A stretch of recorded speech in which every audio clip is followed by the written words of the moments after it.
Hello and welcome to IndieSider, where I play indie games and then chat with the developers. This week I'm playing the game and chatting with the developer of Puzzledrome. This puzzle game was released for iOS on May 28th for $2, and is coming to PC, Mac, Android phone, and Windows Phone later this summer. This is a puzzle game, of which there are many in the mobile market, but I'm particularly drawn to this one because it deals with symmetry, which I love. Let me start on the first level, although I've advanced to level 45 or so. I'll be showing those levels off later. But the point of the game is to arrange the tiles so that they are symmetrical, so that they're the same left to right, which is the first mechanic you have to master. On this level, it's pretty easy. You just swap these two tiles, one move, you're done. You can view the solution of the puzzle, or just go ahead and progress to the next level. This one has a few more pieces, but again, it's the same idea. You just put the orange pieces inside and the green tiles on the outside. You could have done it the other way, but I did it this way. Now this one has three colors, but you can see that there's only one purple, so that one has to go in the middle. That's the only way to make the entire array symmetrical.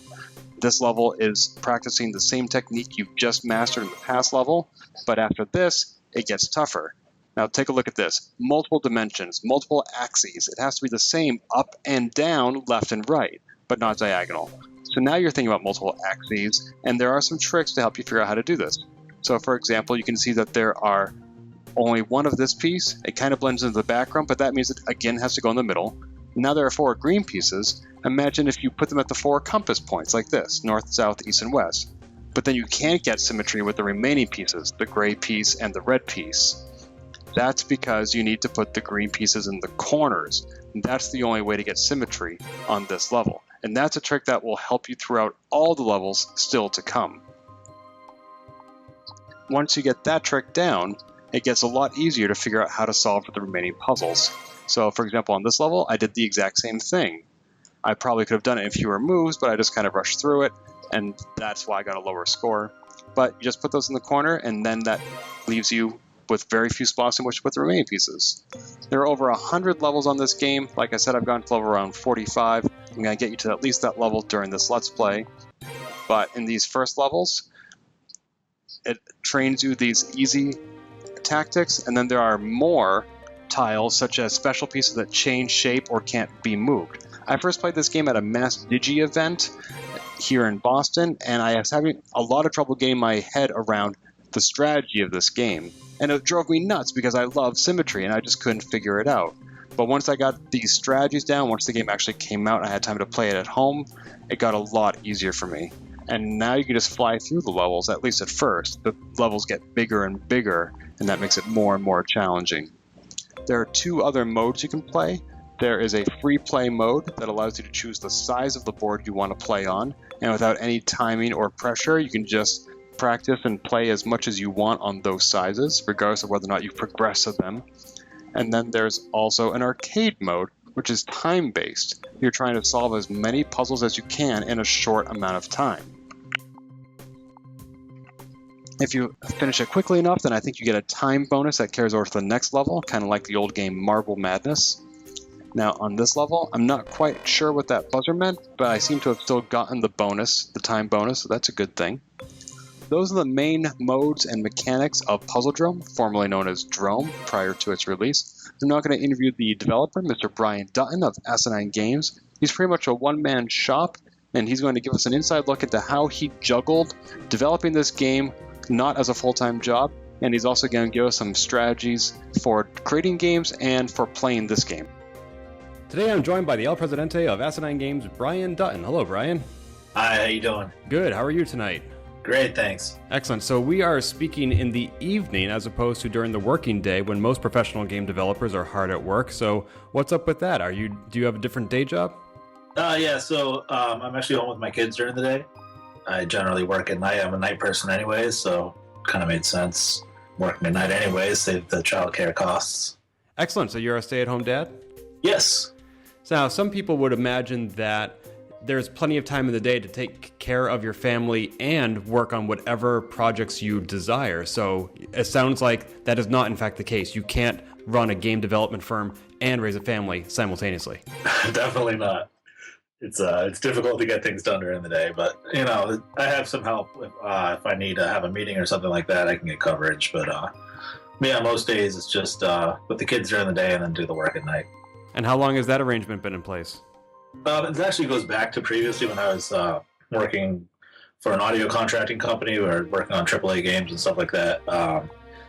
When my son was born, we kind of were like, what are we going to do for childcare? And then we made an arrangement where I could work at night from home. It doesn't really matter when you make the sounds as long as they get made, right? So I started doing that, and then when I started the company, it kind of transitioned just to keep the same schedule worked out the best.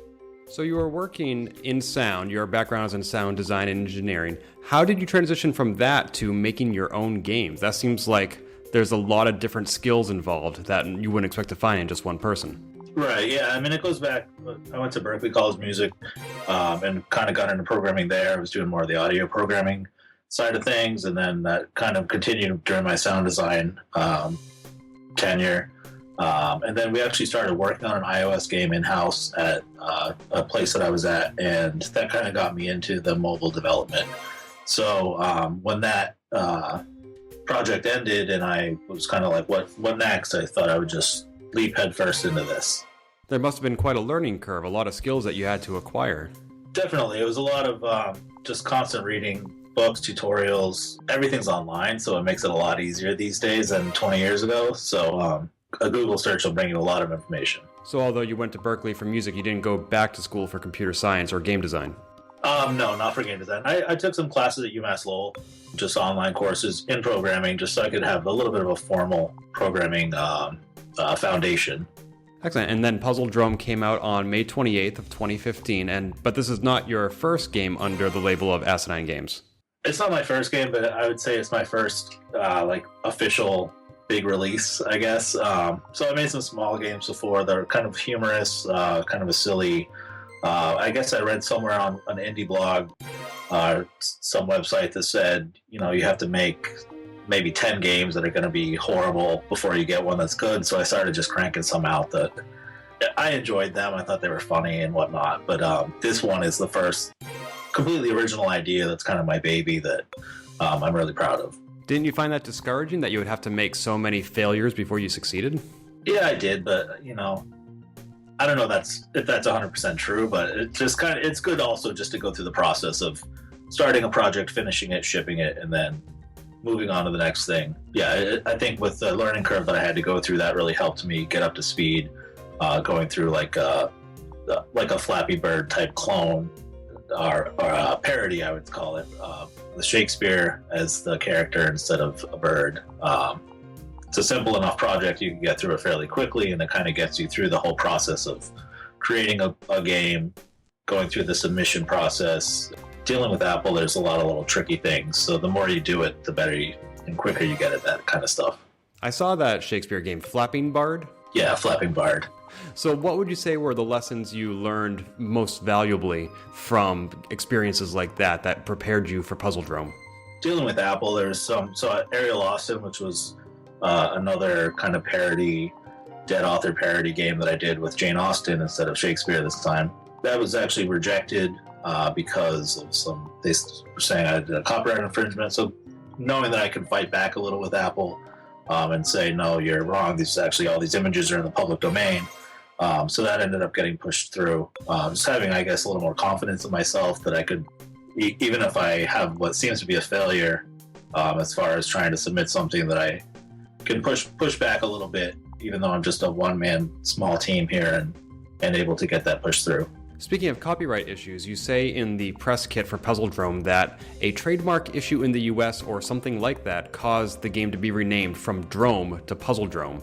How much of a wrench did that throw in your plans? I imagine that you've been working on what you thought of as Drome for years and you were preparing what a marketing plan for, and all of a sudden you had to go back and change the name. Was that a big deal? It was an annoyance, I'll say. I gotta be honest though, I never loved the name Drome. It was kind of like, I don't know if you ever watched 30 Rock, but like a rural juror, like it's kind of hard to say, and like people, it doesn't really stick with you because you're like, what was that? I guess there's not enough like hard consonant sounds or something. So Puzzledrome, actually I like a lot better. So I was lucky enough to get the free legal advice from the IP clinic at Suffolk University. And so when they were doing the trademark search and they found there was already something else with Drome that, even though it's in a different sort of genre, they suggested I should go ahead and change that. So Puzzledrome is a combination of puzzle and palindrome, so I thought that made the most sense. It's still hard, though, to find a good title that has good SEO value, because when you Google Puzzledrome, the first thing you find is puzzledrome.com, which is not your game. Right. I had the same problem with my podcast that you're on. I had all these ideas like IndieSider or Indie Views, and they were all taken. And IndieSider may not be the best name, but at least nobody else took it. Right. Yeah, it is tough. Even just naming the company. I mean, I went through probably 100 different names before I settled on Asinine Games, just because it was everything was either something too similar or already taken. And speaking of names, Puzzledrome is available in a dozen languages. How did you go about localizing it? I assume you're not a polyglot who knows a dozen languages. Definitely not. So there's a ton of services out there that'll help you localize. So there's not a lot of text in the game. So the way it's done, and it's really easy in Xcode. You just set up anything that has text just to say it's a localized string, and then it spits out a whole like a text document. You send that to like a translation service, and it's pretty cheap actually to get it translated. So I didn't really have to do any of the work. I just sent them the file. They sent me back all the translated files, and I dropped them in, and I was done. So it sounds like for the exponential increase in your potential audience, it was a rather small investment. Definitely. Yeah, if you don't have a lot of text, if you have a huge text-heavy game, it's going to be expensive, but I mean, there wasn't very much in my game, so definitely worth it. You were also thinking about your audience when I presume you chose to use both shapes and colors in your game. Was that for accessibility reasons? Yeah, it was somewhat. It was also, I didn't really know how to present, that sort of, you got to make a palindrome, but it's not a word-based palindrome or a phrase. It's based with like a pattern. So I had a couple different artists do some revisions of my horrible graphics that I did initially. Most of them came up with different colored sort of shapes. So the one I ended up at the end with is actually a lot better than the other ones. 3 times I had the graphics redone because just it didn't seem to me like they were really right. So the final draft, I think, really nailed it. Another puzzle game I've played on my YouTube channel called Cloudbreaker had a colorblind mode where you could change the different color schemes that the game was using until you found one that you could see. Right. But that game did not use shapes. So presumably, since you do have shapes, you don't need to have that additional feature. Right, yeah. Someone at PAX East actually commented on that they were colorblind, but with the different shapes, they could easily differentiate. And that was pretty helpful. There's one shape, or one color rather, that seemed to me almost to be transparent. And I was thinking about it as sort of an empty tile. And it took me a while to realize that it might actually be a colored tile. Do you know which one I'm talking about? I don't actually. So there are no empty tiles? There's no empty tiles, no. So are you colorblind to a specific color? As far as I know, I'm not colorblind to any color. Interesting. Huh. It was just a color that seemed very similar to the background, at least to me, so. Right. But I still played it like I would a regular tile, because if there's an empty tile here, there has to be an empty tile over there. Right. So it really didn't matter what it was. It was just my perception of it. Interesting. Yeah. So the game came out, as I said, for iOS on May 28th, and the website says that there will be Android, Windows Phone, PC, and Mac releases on July 1st. Are we on track for that? I'd say July. I wouldn't say July 1st. Okay. But we're shooting for July at some point. They probably won't all come the same day. It'll probably be staggered a little bit. We're shooting for Android and Windows Phone kind of first, and then PC and Mac after. A brief aside, when you say we, who do you mean?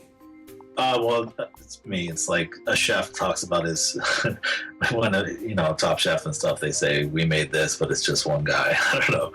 I worked in restaurants for a long time, so I kind of picked that up there, I guess. No, I've done that too, and people have commented on it. I was just wondering if it was the same sort of multiple personalities you had going on that I do. Yeah, right, exactly. Okay. So Android, Windows Phone, PC, and Mac sometime in July. Why release iOS first, separately from the rest? So I actually wrote it in Objective-C, so it was going to be a native iOS game to begin with, and then I kind of was like, well, that was silly. I should have done it in Unity or something where I could have reached multiple platforms. So we're moving it over right now to Unity. I say we here because it's actually me and someone else is working on the Unity port. I'm not doing that myself. So that's coming along pretty well. Once that's done, then it's easy to get onto many different platforms.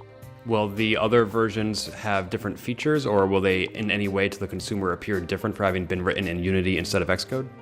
The PC and Mac, I think I'm going to do a little different just because it's not a phone or a tablet. So you have a little more space to play with, I say. So they might even go bigger levels. Still toying with that to see. Also the idea of like sort of a level editor. A few people suggested that to me, so that's something that I'm looking at. See if users can create their own levels and then possibly share them with their friends, that sort of thing. I would very much like to see that. Yeah.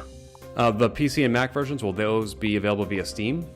I think I'm going to avoid Steam. I don't know that this game is really appropriate for that audience. So I'm shooting for like the Windows Store and the Mac App Store. Now, some people, when they release a mobile game first, obviously the pricing in the mobile market is very competitive. Games are expected to be $1 or $2, if not free. Mm-hmm. And then if they find that they go from mobile to desktop, it's hard to price up. If you release the desktop version first, it's easy to price down for mobile. Yeah. So what sort of pricing structure are you contemplating for the desktop versions? I'm still not settled 100% on it, but it's most likely going to be just a few bucks. It might be $2.99, $3.99. So I think it's going to be slightly more just because I'm going to actually put in extra work into the PC and Mac build just to make it a little different.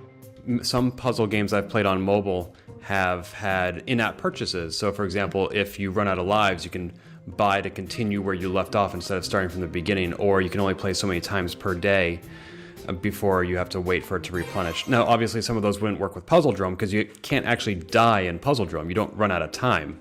Right. Unless you're playing arcade mode. Right, exactly. But did you contemplate using in-app purchases in Puzzledrome? The only way that I could see an in-app purchase happening is if I add a significant amount of new levels and use that as like an extra pack of levels you can purchase. Yeah, I don't like being forced to spend more money. You buy the game, you think you've spent your money, and then you have to constantly be forking out more money to play the game. I think that's kind of silly, so I wanted to just kind of make a game that you could buy once, you could play it. Yeah, from a consumer perspective, I really appreciate that because Puzzledrome is the sort of game where I find myself saying, just one more level. And if a paywall popped up and stopped me from engaging in that habit, I would be really discouraged. But At the same time, I understand that developers, with this race to the bottom of the pricing structure on mobile, you need to get your money somewhere. So I don't blame those who do choose to use IAPs. Yeah. Speaking of which, I don't know if you remember this, but we briefly met at, I think, a Mass Digi event. And I played your game for a moment, and then I handed it back to you, and you asked me, what do you think? And I said, this is a great game. I hate it. Yeah. Because I don't want to misuse the phrase OCD, which I don't have, but I definitely have a preference for symmetry, and getting to a level that I couldn't immediately grasp was just driving me nuts. Right. I mean, so what prompted you to base a game on the concept of palindromes? Why did that game technique or system appeal to you? I just kind of been, not obsessed, but like fascinated by palindromes my whole life. So a few years ago, I tried to come up with some sort of concept to apply that to a game. It was completely different than this, and it went through many, many iterations, and then finally I settled on this. Just if something's the same forward and backwards, that's pretty cool. So I thought that would be a good concept to bring over to the gaming world. What's the longest palindrome you know? Oh, I don't know. There's that one that's like, I can't remember it off the top of my head, but it's insanely long. Someone generated it, I think, with the computer. But yeah, as far as palindromes go, I like Damn It, I'm Mad. That's a good one. Yeah, Taco Cat. And then, of course, there's a whole Weird Al song about palindromes. Yeah, exactly. That's a great tune. So I saw your game at Mass Digi, as I mentioned, and I believe I also saw it at PAX East. Yep. So you've certainly been making the convention circuit. I believe you were at Boston Fig as well. Yep. And have you found it worthwhile to invest all that time into making these personal appearances and connecting with your audience?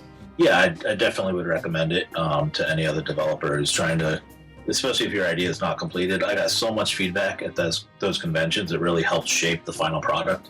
Especially at PAX East, you just see so many people, and everyone that tries your game, they'll give you a little, I'd like to see this. Being able to view the puzzle after you're done, it used to just go to the done screen, and people were like, I want to look at it and see. There's different ways to solve every puzzle, so I want to look at it and see how I did it this time. You could send a screenshot to your friend or something. I know a teacher actually wanted her students in her classes to be able to play them as like a special thing when they finish their work, and then take a screenshot of the completed puzzle so they can compare them with each other. just because there are multiple solutions. Oh, that's wonderful. I really like that. Yeah. Huh. So stuff like that, a lot of ideas I got just from engaging with all the people. And it also validates that your idea is something that people would enjoy.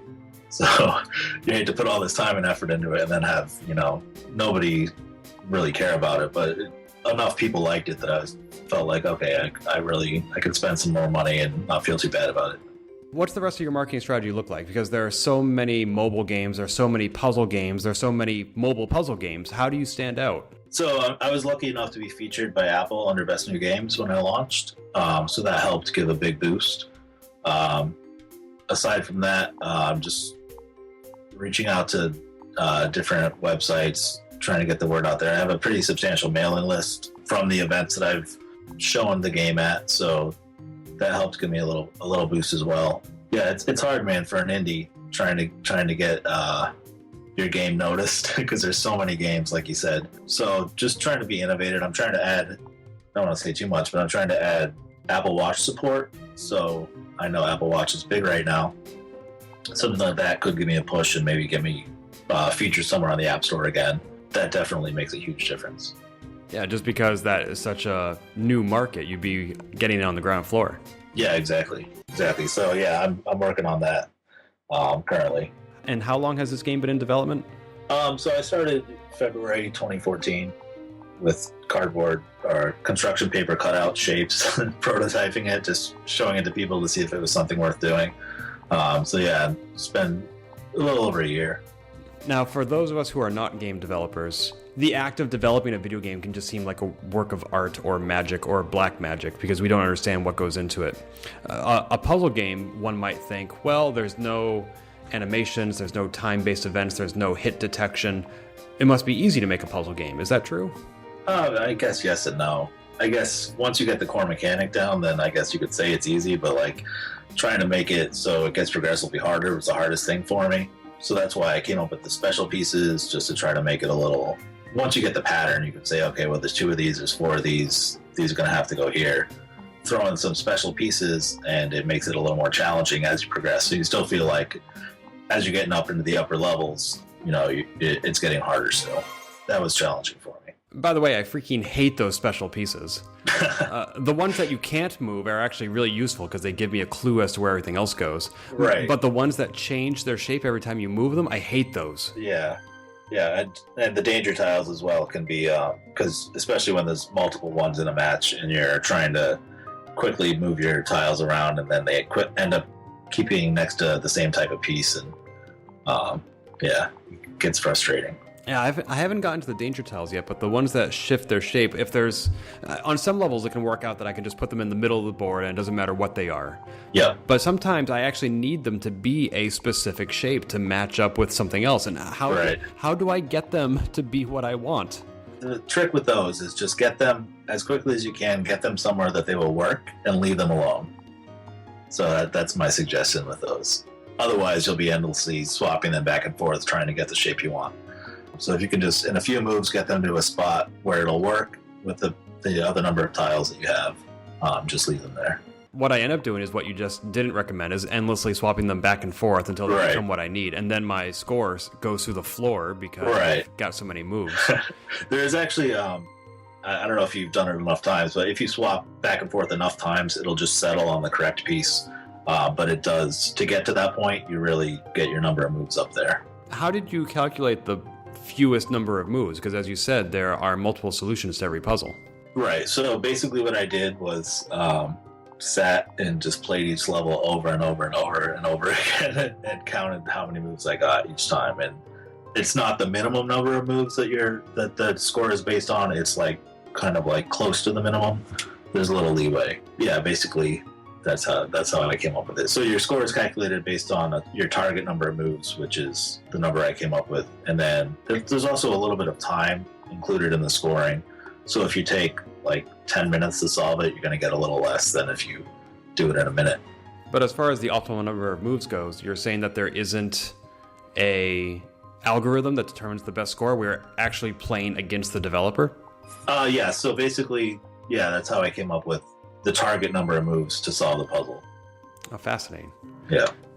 So like you said, there are some strategies, and I didn't get those upon my first blush at the game back at Mass Digi, and that's why I was so infuriated by it. But once I sat down, I'm like, oh, well, if there's 4 of them, then I can put them in the corners. If there's 2 of them, then they need to be on the middle row, stuff like that. Yeah. Are there any other tips that you would recommend for people who are trying to not be infuriated by your game? Yeah, I mean, basically the 4 in each corner is the key. I know at PAX East I saw a lot of people struggle once it got to the 3x3 grid as far as what to do. So if you take long enough on a 3x3, there'll be a hint pop up that'll suggest you put the same piece in each corner to kind of help people out. But yeah, that's the key. Then, like you said, if there's 2 of something, it's got to go in one of the middle rows.